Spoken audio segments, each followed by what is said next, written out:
Olá pessoal, nessa segunda aula de Fundamentos Matemáticos da Computação, vamos fazer construção de tabelas verdade. Na primeira aula já vimos o que significa uma tabela verdade, certo? É onde determinamos os valores lógicos de uma proposição composta com base em todas as possíveis atribuições de valores lógicos para as proposições simples que formam a proposição composta, né? E vimos qual é a tabela verdade de cada um dos conectivos. Isso vai ser fundamental agora, porque nós vamos fazer construção de tabelas verdade de proposições quaisquer, ok? Então vai aparecer mais de um conectivo, vai aparecer negações, enfim, a gente tem que lembrar o que acontece em cada um dos conectivos. Muito bem. Iniciamos definindo três importantes conceitos, que são os conceitos de tautologia, contradição e contingência, e depois vamos fazer três exemplos de construção de tabelas verdade. Olha só, tautologia é uma proposição cujo valor lógico é sempre verdadeiro, ou seja, não importa quais são as atribuições de valores lógicos para as proposições simples, a proposição composta vai ser sempre verdadeira. Isso é uma tautologia, tá legal? Já a contradição é uma proposição composta cujo valor lógico é sempre falso. Quaisquer que sejam as atribuições de valores lógicos para as proposições simples, a proposição composta vai ser sempre falsa. E a contingência é aquela proposição composta que não é tautologia e nem contradição, ou seja, a proposição pode ser verdadeira ou falsa. Aí vai depender das atribuições de valores lógicos das proposições simples, que compõem então essa proposição composta. Muito bem. Para construir a tabela verdade de uma proposição composta, nós devemos seguir uma ordem de realização das operações. Primeiro, nós fazemos o que está entre parênteses, tá? Parênteses é um sinal de agrupamento, então a gente faz primeiro o que está dentro de parênteses. E a ordem de operações é a seguinte: primeiro fazemos as negações, depois as conjunções ou disjunções na ordem em que aparecem. Dificilmente a gente vai trabalhar com disjunção exclusiva, tá? Então, coloquei aqui só o símbolo da disjunção, que é o que, em geral, a gente vai operar. Depois, condicionais e, por último, fazemos os bicondicionais, beleza? Então, negações, depois conjunções ou disjunções, nesse caso na ordem em que elas aparecem. Não tem aqui uma importância maior de conectivo, esses dois conectivos têm a mesma importância. Depois condicionais e, por último, bicondicionais. Então, já temos aqui na tela o primeiro exemplo. Vamos construir a tabela verdade dessa proposição composta. Temos ali a negação de P e Q ou P, assim que nós lemos essa proposição, né? Então, inicialmente, você tem que observar quantas proposições simples estão compondo a tua proposição composta. Veja que nesse caso são duas, né? Temos as proposições P e Q.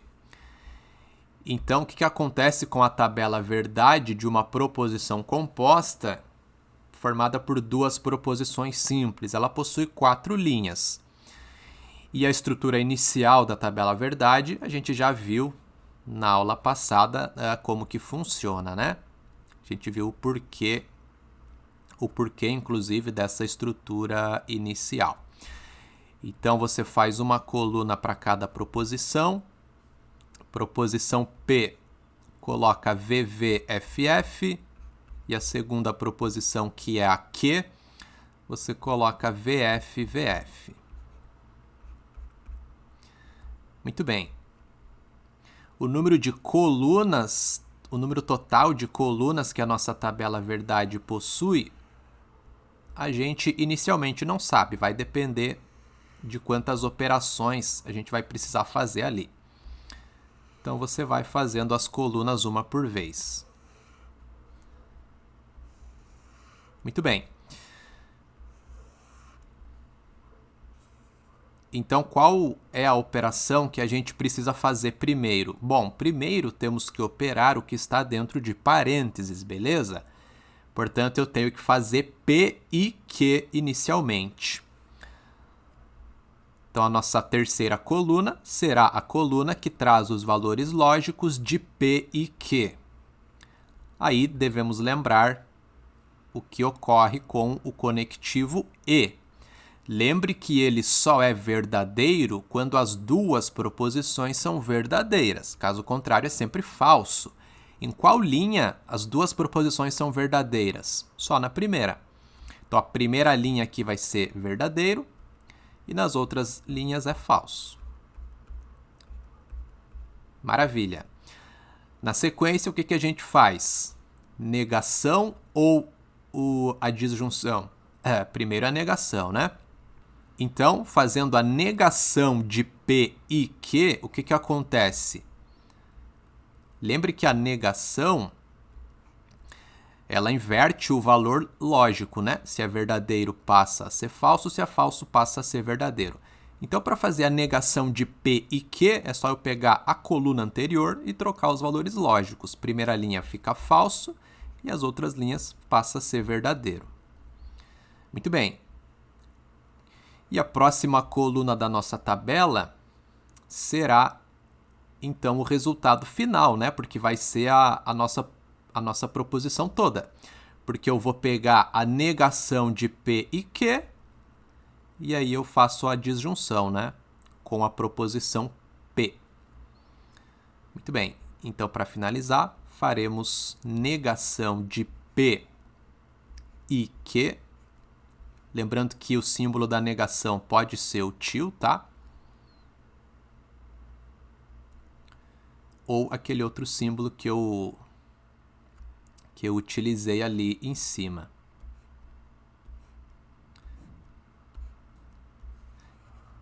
Qual será o resultado final? Faltou escrever aqui negação de P e Q ou P, né? Bom, temos que lembrar o que ocorre na disjunção. Bom, a disjunção só é falsa quando as duas proposições são falsas. Caso contrário, ela é sempre verdadeira. Tranquilo? E aí você tem que observar que as proposições às quais nós estamos fazendo a disjunção é essa negação do que está dentro de parênteses, né? E a proposição P. Então, eu tenho que olhar para essa coluna aqui, a quarta coluna, e a primeira coluna, que é a proposição P. Em qual linha as duas proposições são falsas? Em nenhuma delas, né? Primeira linha, as duas são... Primeira linha, a primeira proposição é verdadeira e a outra é falsa. Segunda linha, as duas são verdadeiras.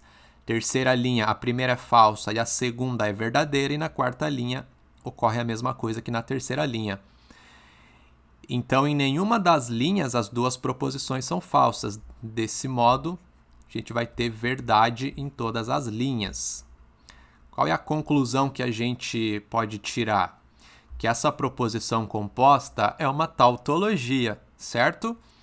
Porque o valor lógico da proposição é sempre verdadeiro.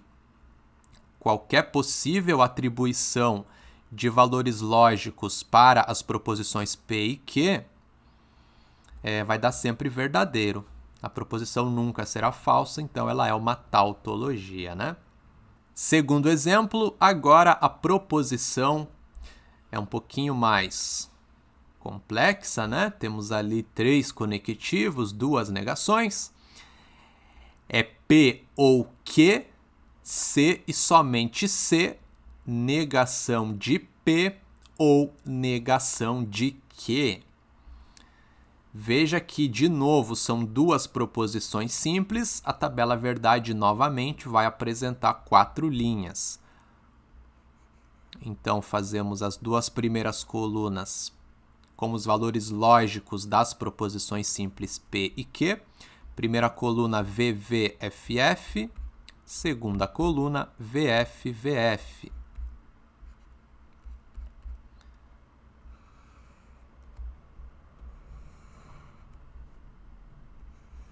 E aí eu vou desenhando aqui as linhas da nossa tabela.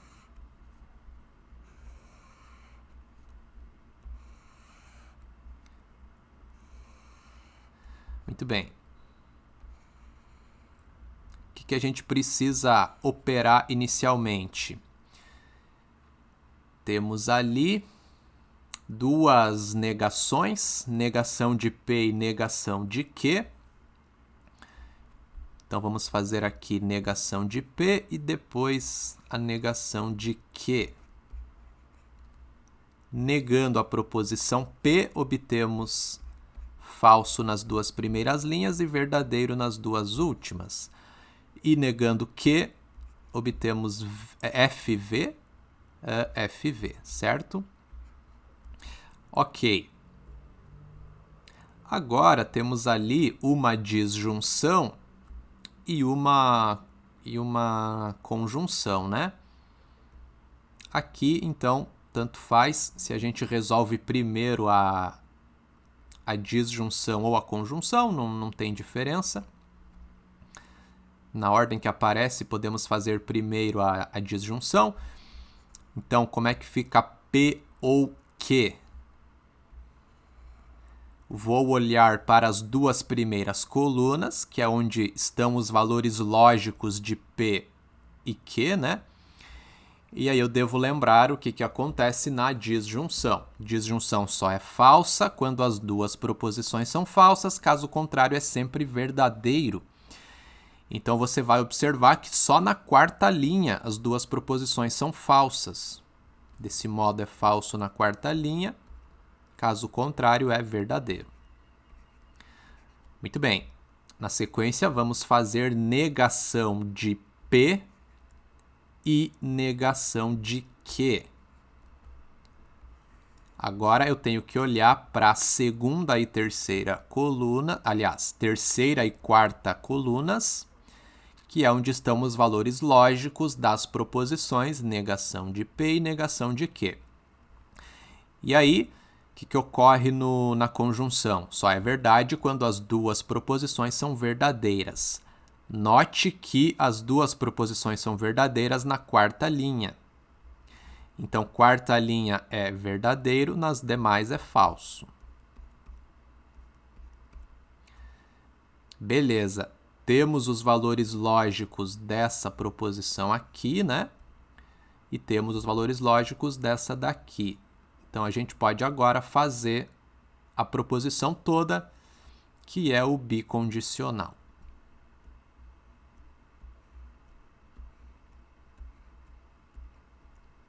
Bom, para não ter que escrever a proposição toda aqui na tabela, eu posso usar uma letra para representar essa proposição toda, tá bom?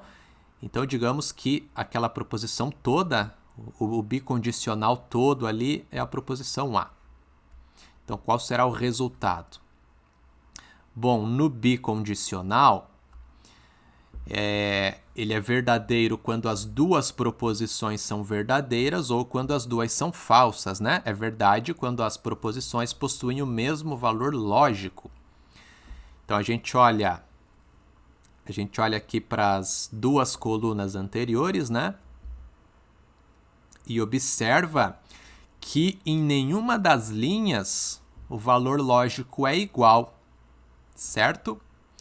Em nenhuma das linhas as duas proposições são verdadeiras ou as duas são falsas. Nesse caso, a proposição composta toda vai ser sempre falsa, então, né? E com isso a gente conclui que essa proposição é um exemplo de contradição. É uma proposição composta que é sempre falsa, independente dos valores lógicos da proposição simples que a compõem, né? E para finalizar, o terceiro exemplo traz a proposição se P, então P ou Q e R, C e somente C, Q. Note que agora a proposição composta é formada por 3 proposições simples. Temos P, Q e R. Dessa maneira, a tabela verdade não terá mais apenas 4 linhas, e sim serão 8 linhas, ok? Como é que vai ficar a estrutura inicial? P, Q e R. A primeira proposição eu coloco verdadeiro para metade das linhas, né? Para a primeira metade das linhas, então V, V, V, V. E aí a metade final, as 4 últimas linhas, é tudo falso. Então, F, F, F, F. Segunda proposição, eu vou alternando de 2 em 2, né? Eu comecei alternando de 4 em 4, agora eu alterno de 2 em 2, começando sempre com verdadeiro. Então, é VVFF, VVFF, e aí terminou, né? E na terceira proposição, aí eu alterno de 1 em 1. Então, fica VF, VF até o final. VF e VF. Muito bem. Temos ali 2 parênteses, é o que a gente deve operar inicialmente. Qual dos 2 parênteses você faz primeiro não tem importância. Vou fazer primeiro a disjunção. Então, P ou Q. Lembre, disjunção só é falso quando as 2 proposições são falsas. Então, você olha as 2 primeiras colunas, que é onde estão as proposições P e Q, e procura onde que as 2 são falsas. Veja que isso acontece nas 2 últimas linhas, né? Então, as 2 últimas linhas é falso, e o resto eu não preciso nem conferir, né? O resto é tudo verdade. Beleza, próxima coluna, vamos colocar os valores lógicos de R, C e somente C, Q, o outro parênteses. No bicondicional, temos verdade quando as 2 proposições são verdadeiras ou as 2 são falsas. Olhando para as proposições R e Q, segunda e terceira colunas, temos primeira linha, as 2 verdadeiras, então primeira linha é verdade. Depois temos aqui na quarta linha as 2 falsas, então aqui também é verdade. Quinta linha, as 2 são verdadeiras, beleza? E por último, na última linha, as 2 são falsas, então também é verdade. Nos demais casos, uma proposição é verdadeira e a outra é falsa, então fica falso. Muito bem. Agora, o que a gente faz primeiro? Veja que temos um condicional e uma conjunção. Primeiro é a conjunção. Então, nós temos que fazer a conjunção das proposições que estão nas 2 últimas colunas aqui, né? Bom, conjunção é verdade quando as 2 proposições são verdadeiras. Então, vai ficar verdadeiro na primeira linha. As 2 são verdadeiras. Depois, na quarta linha. Na quinta linha também. E só. O resto vai ficar falso.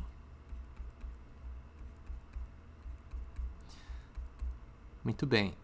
Então, vamos colocar aqui em cima. Fizemos a conjunção de P ou Q com R, C e somente C, Q.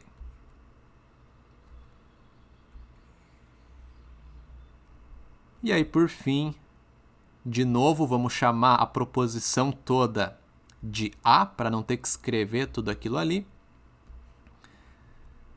E aí, o que acontece com essa proposição toda? Então, ela é um condicional tal que o antecedente desse condicional é a proposição P e o consequente do condicional é tudo que está depois desse condicional, né? Que é essa conjunção ali. Bom, a gente sabe que o condicional só é falso em uma situação, que é quando o antecedente é verdadeiro e o consequente é falso, né? Então a gente só precisa olhar para os casos, para as linhas, né? Da tabela verdade, onde o antecedente ele é verdadeiro. Porque se o antecedente for falso, não importa o que acontece com o consequente, né? O condicional é sempre verdadeiro. Então eu só tenho que me preocupar com o caso em que o antecedente é verdadeiro. Então quais são as linhas onde a proposição P é verdadeira? As 4 primeiras. Então eu só preciso olhar as 4 primeiras linhas. As 4 últimas eu sei que vai ser sempre verdadeiro, independente do valor lógico do consequente ali. Perfeito. Bom, primeira linha, temos no consequente verdadeiro, certo? Então, proposição toda é verdadeira. Segunda linha, o consequente é falso. Então, aqui ficaria falso, né? Terceira linha, o consequente é falso. Então, fica falso também. E na quarta linha, o consequente é verdadeiro. Então, o condicional é verdadeiro. Fica dessa maneira, então. Verdadeiro na primeira linha. Então, a proposição toda é verdadeira quando as 3 proposições simples são verdadeiras. Segunda e terceira linha é falso. Então, se as proposições P e Q forem verdadeiras, mas R for falsa, a proposição toda é falsa. Se a proposição P é verdadeira, Q é falsa e R é verdadeira, a proposição toda é falsa. E aí, nos demais casos, será sempre verdadeira, tá? E aí você tem aqui, então, cada um dos casos ali. Beleza? Esse terceiro exemplo nos traz uma contingência. É uma proposição que não é sempre verdadeira, não é tautologia, e também não é sempre falsa, não é contradição. Pode ser verdadeira e pode ser falsa também, dependendo dos valores lógicos das proposições P, Q e R ali. Ok?